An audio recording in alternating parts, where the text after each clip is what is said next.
Welcome to uranium गुरुजी। आज हम लोग यहाँ पर 13 मई से बनने वाले करंट अफेयर को देखेंगे। कल 13 मई था, वीडियो नहीं आ पाया था, तो आज वीडियो 14 मई को मैं बना रहा हूँ। 14 मई वाला भी आपको आज ही मिलेगा और 13 मई वाला भी, दोनों वीडियो आज ही मिलेगा। चलिए बिना किसी देरी के स्टार्ट करते हैं सेशन। और आज जो हम लोग रिविज़न करते हैं 4 क्वेश्चन का डेली, हर क्वेश्चन के बाद, वो भी निकल मिलेगा क्योंकि वीडियो बनाना है 2 दिन का एक साथ। ठीक है, चलिए स्टार्ट करते हैं सेशन। पहला क्वेश्चन है कि हाल ही में अवैध तरीके से किस देश से आ रहे लोगों को पकड़ने के लिए दिल्ली पुलिस ने ऑपरेशन फेस वॉश चलाया है। ऑपरेशन की बात हो रही है, दिल्ली पुलिस ने चलाया है, दिल्ली पुलिस ने ऑपरेशन चलाया है। क्या नाम है उस ऑपरेशन का? Operation face wash. Operation face wash चला गया है दिल्ली पुलिस के द्वारा। बांग्लादेशी से कुछ अवैध लोग भारत में एंट्री कर रहे हैं इस समय, उसी को घुसपैठ को रोकने के लिए। बांग्लादेश की जो लोग हैं, अभी तक कुल 7-8 लोग मतलब अरेस्ट हो चुके हैं। बांग्लादेश की अगर हम लोग बात करेंगे तो यहाँ से जो लोग आ रहे हैं वो यहाँ पर ट्रांसजेंडर जो है, ट्रांसजेंडर ये बनकर रोड पे भीख मांगते हैं और इस तरीके से वो छिपे हुए हैं भारत में आके। तो उन्हीं को पकड़ने के लिए operation face wash Delhi police के द्वारा चलाया गया है। आंसर क्या हो जाएगा हमारा? बांग्लादेश से आ रहे हैं ये लोग। बांग्लादेश की बात आई है तो यहाँ के जो अभी प्रधानमंत्री हैं शेख हसीना ने तो यहाँ से मतलब इस्तीफा दे दिया था। अब यहाँ पे मोहम्मद यूनिस हैं, ये चुने नहीं गए हैं, ये इंटरिम रूप से बनाए गए हैं। मोहम्मद यूनिस हैं। यहाँ की कैपिटल क्या होती है? कैपिटल यहाँ की ढाका होती है और करेंसी चलती है यहाँ पर टका। अगला क्वेश्चन है कि हाल ही में जिनेवा में यूएसए और किस देश के बीच टैरिफ विवाद को लेकर वार्ता हुई है? तो इसका आंसर क्या हो जाए? किसके मतलब कहाँ पर, किसके बीच में हुआ था? यूएसए और चाइना के बीच में। यूएसए प्लस चाइना के बीच में थोड़ा बिजनेस का जो होता है वो विवाद चल रहा है, व्यापार युद्ध जिसे कहते हैं हम लोग। क्योंकि अभी जैसे ही डोनाल्ड ट्रंप यहाँ पे प्रेसिडेंट पड़ते हैं यूएसए के, इन्होंने क्या किया? चाइना के ऊपर टैरिफ लगा दिया। कितना लगाया है? 145%। 145% चाइना के ऊपर टैरिफ लगाते हैं डोनाल्ड ट्रंप यूएसए के प्रेसिडेंट बनते ही। उसके जवाब में चाइना क्या करता है? चाइना ने भी किसके? यूएसए के ऊपर लगा देता है 125% टैक्स। जिससे क्या होता है, सामान जो होता है वो मतलब कम बिकने लगता है, क्योंकि टैरिफ बहुत ज़्यादा हो गया तो लोग कम खरीदेंगे उसको। तो इस वजह से यहाँ पर व्यापार युद्ध देखने को मिलता है और इसी के लिए बैठक हो रही है। कहाँ पर? जिनेवा में। बैठक कहाँ पर है? जिनेवा, जो कि स्विट्जरलैंड में है, ताकि ये मतभेद जो है सॉल्व हो पाए, इसलिए बैठक हो रही है यहाँ पर। ठीक है, इसमें व्यापार जो भी रुक गया है, दिक्कतें हो रही हैं। आंसर क्या हो जाएगा? चाइना और यूएसए के बीच। नेक्स्ट क्वेश्चन है कि हाल ही में 12 मई 2025 को किस भारतीय क्रिकेटर आइकॉन ने टेस्ट क्रिकेट से संन्यास की घोषणा की है? तो 2 लीजेंड संन्यास ले रहे हैं। एक तो रोहित शर्मा ले चुके हैं, मैंने पढ़ा दिया आपको। विराट कोहली ने भी उसके बाद अनाउंसमेंट कर दिया सोशल मीडिया पे कि वो भी टेस्ट क्रिकेट से संन्यास लेने वाले हैं। इसके पहले पिछले साल हमने देखा था T20 से रोहित शर्मा और विराट कोहली ने संन्यास लिया था, और अब टेस्ट प्लस T20 दोनों से हो गया। ठीक है, मतलब अभी ये ODI खेलेंगे, वनडे वाले मैच, और IPL खेलेंगे। ये अभी भी विराट कोहली खेलेंगे। और इनकी उपलब्धियों की बात करें, टोटल टेस्ट मैच जो विराट कोहली ने खेले हैं, टोटल टेस्ट की मैच की बात करेंगे तो 123 टेस्ट मैच विराट कोहली ने खेले हैं। टोटल रन की बात करें, इन्होंने कितने रन बनाए हैं टोटल? तो 9230 रन, इतने रन विराट कोहली ने बनाए हैं।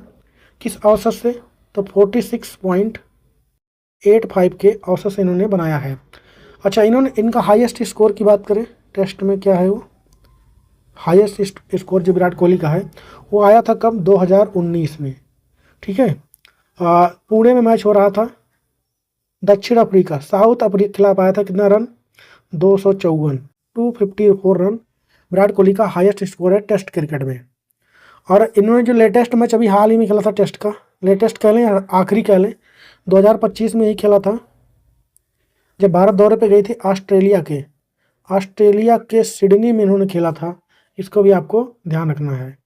और अब ये संन्यास लेने वाले हैं, तो आंसर क्या हो जाएगा? विराट कोहली। और अभी 2-3 दिन पहले रोहित शर्मा ने भी ले लिया है। तो इतनी बातें ध्यान रखें, मैं इसको इरेज कर देता हूँ। आप लोग को और भी जो हाल फिलहाल में संन्यास ले रखे हैं खिलाड़ी, किसी भी गेम से हो, उनको रिवाइज करवा देता हूँ मैं। तो पहला है कि अचंता शरत कमल ने भी संन्यास लिया है हाल ही में। ठीक है, इनका संबंध किस खेल से है? तो टेबल टेनिस से है। स्टीव स्मिथ ने लिया है, क्रिकेट से इनका संबंध है, ऑस्ट्रेलिया के प्लेयर हैं ये। ठीक है, ओडियाई से इन्होंने संन्यास लिया है। मुशफिकुर रहीम की बात करेंगे तो ये कहाँ से हैं, तो बांग्लादेश से हैं। इन्होंने भी ओडियाई से ही संन्यास लिया है। मार्टिन गुप्टिल न्यूजीलैंड के क्रिकेटर हैं और इन्होंने भी संन्यास ले लिया है। और वहीं पर बात करेंगे हम लोग मनोज कुमार की। मनोज कुमार का संबंध किस खेल से है, तो ये बॉक्सर हैं, इन्होंने भी संन्यास लिया है। सिमोना हालेप की बात करेंगे, इन्होंने भी हाल ही में रिटायरमेंट लिया है। इनका संबंध किस से है, टेनिस से है, टेनिस खेलती हैं और रोमानिया देश की हैं। वंदना कटारिया ने भी अभी हाल ही में संन्यास लिया है। इनका संबंध किससे है, तो हॉकी से है। रानी रामपाल ने संन्यास लिया है, ये कहाँ से बिलोंग करती हैं, पहली बात तो ये लिख लीजिए, हरियाणा से, और इनका संबंध भी किससे है, हॉकी से है। इसको आप लोग ध्यान रखें। अगला क्वेश्चन है कि हाल ही में centre for earth science and Himalaya studies ने किस राज्य में भूतापीय उत्पादन कुआं खोदा है, तो ये खोदा गया है अरुणाचल प्रदेश में। अरुणाचल प्रदेश में, ठीक है। वहाँ पर भी पूछे कहाँ पर, तो दिरांग जगह है, वहाँ पर दिरांग जगह है। किस डिस्ट्रिक्ट में है ये, तो उसको भी लिख लीजिए, कोमेंग। अरुणाचल प्रदेश के कोमेंग डिस्ट्रिक्ट में इसको खोदा जा रहा है, ठीक है, जो कि पूर्वोत्तर भारत का पहला होने वाला है। ये भी लिख लीजिए, पूर्वोत्तर भारत का पहला होगा, ये पहला होगा।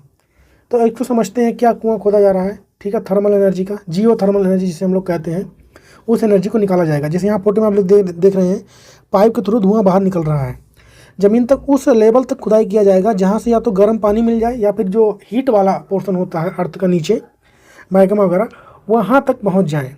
उसके बाद क्या होगा, उस हीट को अर्थ की सतह पर लाया जाएगा, यहाँ पर अर्थ की सतह पर लाया जाएगा।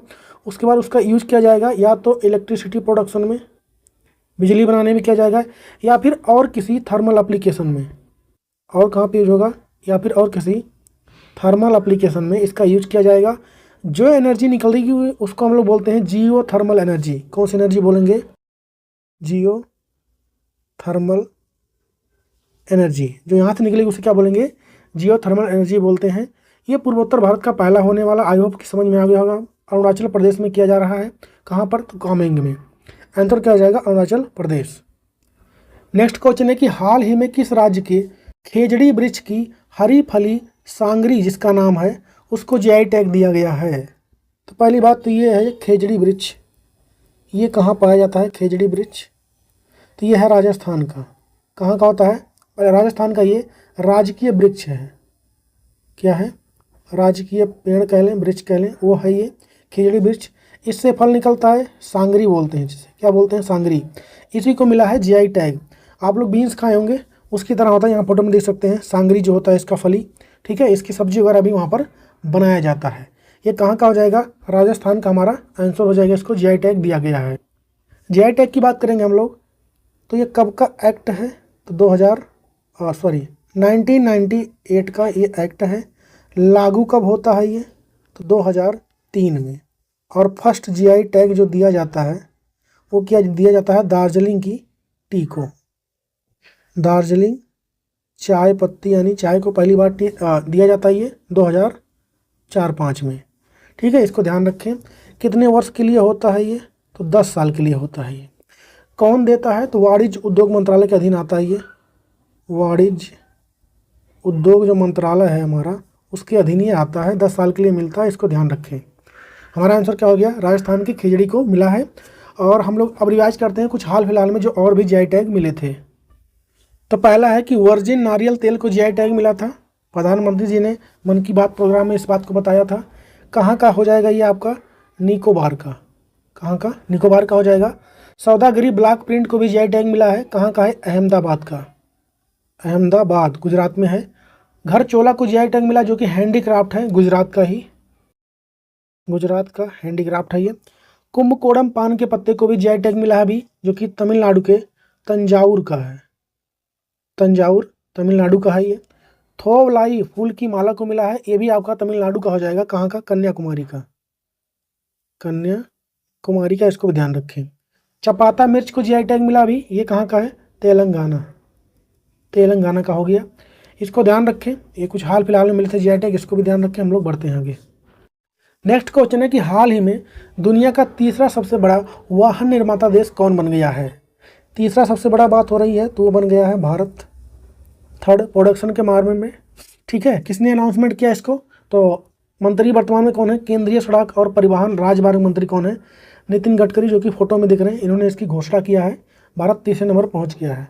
अच्छा, पहले पे कौन है? तो पहले पे आपका चीन हो जाएगा, और सेकंड पे कौन है? तो यूएसए हो जाएगा। हमारा आंसर क्या हो जाएगा? इंडिया। नेक्स्ट क्वेश्चन है कि हाल ही में किस शहर में भारत का पहला best to wildlife park बनाया जा रहा है? तो ये आपका बनाया जा रहा है कहाँ पर? नोएडा में। कहाँ पर बनाया जा रहा है? नोएडा में बनाया जा रहा है ये, ठीक है। इसको आपको ध्यान रखना है। और यहीं पर हाल ही में भारत का पहला वैदिक पार्क, ये भी यहीं बनाया गया था। लखनऊ की बात करें अगर हम लोग, तो ये उत्तर प्रदेश का शहर है जो कि गोमती नदी के किनारे स्थित है। यहाँ पर ब्रह्मोस बी निर्माण केंद्र भी स्टार्ट हुआ है। कल ही परसों उसका उद्घाटन हुआ है, हम लोग कल उसको देखेंगे क्वेश्चन में, ठीक है। और आपका नाइट सफारी जो बन रहा है पहला भारत का, वो भी लखनऊ में ही बन रहा है, इसको ध्यान रखें आपको। नेक्स्ट क्वेश्चन है कि हाल ही में केंद्रीय कृषि मंत्रालय ने विकसित कृषि संकल्प अभियान, क्या नाम हो जाएगा? विकसित कृषि संकल्प अभियान, इसके लिए स्टार्ट किया है। मतलब किसके लिए स्टार्ट किया गया है इसको? तो किसानों के लिए। किसके लिए स्टार्ट किया गया है? किसानों के लिए स्टार्ट किया गया है कृषि मंत्रालय के द्वारा। वर्तमान में कौन है उसके मंत्री? शिवराज सिंह चौहान है। शिवराज सिंह चौहान उसके मंत्री हैं, इसको ध्यान रखना है। आंसर क्या हो जाएगा? फार्मर, यानी किसानों के लिए। इसमें होगा क्या? इसको चलाया क्यों जा रहा है? अभी बाहर गए थे ये शिवराज सिंह चौहान, कुछ टेक्नोलॉजी सीख के आए होंगे वहाँ से, तो वो यहाँ पर लोगों में बताने की कोशिश किया जाएगा इसके थ्रू। जैसे मॉडर्न टेक्नोलॉजी से खेती करना, मॉडर्न टेक्नोलॉजी से खेती करना, और सीड्स की वैरायटी के बारे में लोगों को जानकारी देना, ये सब यहाँ पर बताया जाएगा। ठीक है, कि कौन सी सॉइल में कौन सा सीड जो है बेटर ग्रो करेगा, प्रोडक्शन ज़्यादा हो पाएगा, ये सब यहाँ पर बताया जाएगा। एआई का भी इसमें हेल्प लिया जाएगा। मतलब चलाया जाए कब तक जाएगा? तो 29 मई से लेकर के 29 मई से 12 जून तक इसको चलाया जा रहा है। स्पेशली ये जो खरीफ वाली फसल होती हैं, खरीफ वाली फसल उनके लिए है। कौन कौन सी होती है खरीफ फसल? धान यानी पैडी हो गया आपका, ठीक है। मक्का हो गया, ठीक है। कॉर्न जिसे बोलते हैं हम लोग। ज्वार हो गया, ठीक है। सोयाबीन हो गया, सोयाबीन हो गया। मूंग हो गया, कपास हो गया, गन्ना हो गया, गन्ना तो खैर 1 साल तक रहता है। तिल हो गया, अरहर हो गया, अरहर भी 1 साल तक रहता है। तो इन सारे फसल के बारे में यहाँ पे अवेयरनेस फैलाया जाएगा, ठीक है। कौन सा मिशन है? तो विकसित कृषि संकल्प अभियान। नेक्स्ट क्वेश्चन है कि हाल ही में छत्तीसगढ़ में सुरक्षा बलों ने ऑपरेशन संकल्प के तहत कितने नक्सलियों को अभी हाल ही में मार गिराया है? तो कुल 22 नक्सली यहाँ पर 22 नक्सली यहाँ पर मारे गए हैं, ठीक है। तो किसके तहत? तो ऑपरेशन संकल्प, ऑपरेशन संकल्प इसके तहत किए गए हैं। हाल ही में कुछ दिन पहले मैंने पढ़ाया था आप लोग को कि गृह मंत्री जो हैं भारत के अमित शाह, उन्होंने घोषणा किया था कि 2026 मार्च तक हमारा लक्ष्य है कि नक्सलियों को ख़त्म कर देना। उसी के तहत ऑपरेशन संकल्प लॉन्च किया गया था सीआरपीएफ के द्वारा, ठीक है। इन्होंने लॉन्च किया था और अभी हाल ही में 22 नक्सली को मार गिराया है वहाँ पर। ये बातें इसके बारे में थी। कहाँ पर? तो छत्तीसगढ़ के बीजापुर में, छत्तीसगढ़ के बीजापुर में। अच्छा, अभी हाल ही में भारत ने कुछ और मिशन चलाए थे, जैसे मिशन ब्रह्मा। ये किसके लिए चलाया गया था? म्यांमार में आया था भूकंप, वहाँ की लोगों की मदद के लिए चलाया गया था। बात करते हैं जो पाकिस्तान से युद्ध हुआ, उसमें भी कुछ मिशन चलाए गए। एक तो ऑपरेशन टिक्का चलाया गया था, ऑपरेशन टिक्का चलाया गया था, जो कि पाकिस्तानी आतंकवादी घुसपैठ कर रहे थे बॉर्डर वाले एरिया पर। पहलगाम वाला एरिया हो गया, बॉर्डर वाला एलओसी हो गया, उन सब जगहों से उसके लिए ऑपरेशन टिक्का चलाया गया था।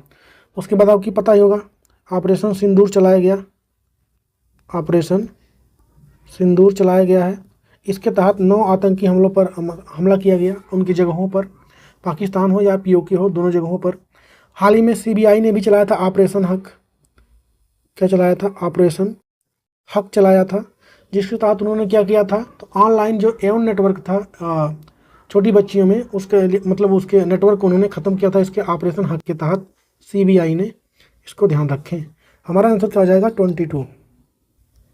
अगला क्वेश्चन है कि हाल ही में Yugantar for advancing new technology research and excellence theme के साथ राष्ट्रीय प्रौद्योगिकी दिवस कब मनाया गया है?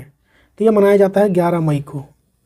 क्यों मनाया जाता है ये भी देखेंगे हम लोग। यहाँ पर लिखा है यंत्र नाम रखा गया उसको, मैंने जो फुल फॉर्म बताया थीम यहाँ पर इसका, वो यंत्र है, यानी Yugantar for advancing new technology research and acceleration. ये इसका क्या हो गया, फुल फॉर्म हो गया, थीम कह लें उसे। ठीक है, क्यों मनाया जाता है ये? तो 11 मई 1999 को, 11 मई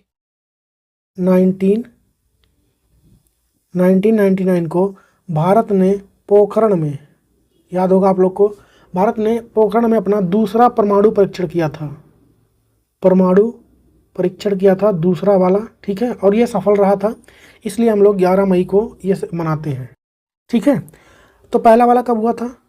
पहला वाला कब हुआ था? तो ये हुआ था 18 मई 1974 को, 18 मई 1974 को हुआ था। और इसको नाम क्या दिया गया था? स्माइलिंग बुद्धा। क्या नाम दिया गया था उसका? स्माइलिंग बुद्धा इसका नाम दिया गया था। और इसका क्या नाम दिया गया था? तो कोड नेम था इसका शक्ति। कोड नेम क्या था? शक्ति हो जाएगा। और पहला वाला जब हुआ था स्माइलिंग बुद्धा था, तो इसको ध्यान रखें। और आज का होमवर्क क्वेश्चन है कि हाल ही में एलन मस्क की स्टारलिंक कंपनी को सैटेलाइट इंटरनेट संबंधी सेवाओं के लिए किस देश में मंजूरी मिल गई है? जवाब छापिए इसका आप लोग कमेंट में। हम लोगों ने आज रिवीजन नहीं किया है, और तो बाकी हम लोग करेंगे रिवीजन 1-2 दिन बाद से। थोड़ा मैं फ्री हो जाऊँ, अभी थोड़ा बिजी चल रहा हूँ। ठीक है, बाकी कैसा लगा सेशन बता सकते हैं कमेंट में। हम लोग मिलेंगे कल के वीडियो में, तब तक के लिए जय हिंद।